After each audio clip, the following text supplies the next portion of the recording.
तो ये बड़ी खबर इस वक्त, और ये वो आंकड़े हैं जिसे सरकार ने सामने ला दिया है। कुर्मी कुशवाहा 4.27%।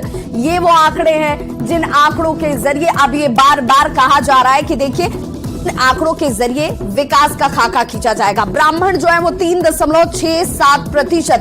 राजनीतिक तौर पर हालांकि बीजेपी ये बार बार कहती रही कि जातीय गणना के विरोध में हम नहीं खड़े हैं। ये पता होना चाहिए, ये जानकारी होनी चाहिए कि किसकी संख्या कहां तक पहुंची है, आखिर वो जनसंख्या क्या है। राजपूत की बात कर लें तो 3.45%। वहीं सोनार जो है उनकी संख्या 0.68% मानी गई है। वहीं कुम्हार 1.04%। और इन आंकड़ों के साथ अब इस पर राजनीतिक प्रतिक्रियाएं भी जो है वो सामने आनी शुरू हो चुकी हैं। आगामी चुनाव चाहे वो लोकसभा का हो या 2025 में विधानसभा का हो, इन चुनाव के मद्देनजर सियासत की बात बार बार की जा रही थी कि जातीय गणना कराने के पीछे का मकसद क्या है। लेकिन जातीय जनगणना जो केंद्र सरकार करा सकती है, अब उसे लेकर के भी तमाम तरीके से बयान भी सामने आते हुए, लेकिन बिहार सरकार के जातीय गणना का आंकड़ा जो है वो इस वक्त आपके टीवी स्क्रीन पर है। और टीवी स्क्रीन पर आप देख पा रहे होंगे अनुसूचित जाति 19.95%, अनुसूचित जनजाति भागीदारी की बात बार बार कही जा रही थी। कहा जा रहा था कि जिसकी जितनी संख्या उसकी उतनी भागीदारी। अब ये देखना होगा कि इनमें किसकी स्थिति आर्थिक तौर पर कैसी है, क्योंकि सरकार ने कहा कि हम ये भी तो जानना चाह रहे हैं कि जिसकी जितनी जनसंख्या उसकी आर्थिक स्थिति कैसी है। आखिर पिछली बार से जब आखिर बार ये गणना हुई थी, उस गणना से अब तक में क्या बदला है। वहीं नाई की बात कर लें 1.59% इनकी जनसंख्या सामने आई है। कानू 2.21%। और बिहार में किसकी कितनी जनसंख्या। कायस्थ समाज की बात कर लें तो 0.60%। यादव 14.26%। वहीं अगर बात की जाए बढ़ई की तो 1.45% इनकी आबादी सामने है। धोबी 0.83%।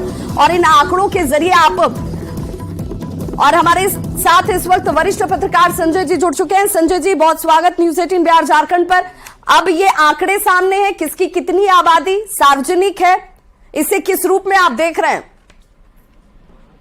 नहीं, ठीक है, ये सेंसस जो किया गया तो उसमें क्या वो फैक्ट और फिगर क्या था, कितने लोग उसमें छूट गए, कितने लोगों का वास्तविक फिगर आया, ये तो थोड़ा सा और देखने वाली बात होगी।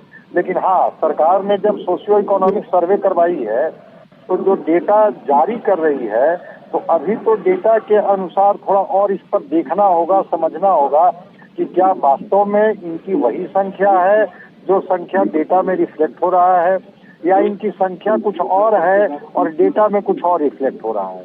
तो थोड़ा सा और इसको देखना होगा कि उनकी संख्या जो पहले थी अभी क्या है, क्योंकि और भी जो इनके पैरेलल जो चीजें हैं जहां से इनका आंकड़ा मिलता है, थोड़ा उसके साथ कोरिलेट करना होगा।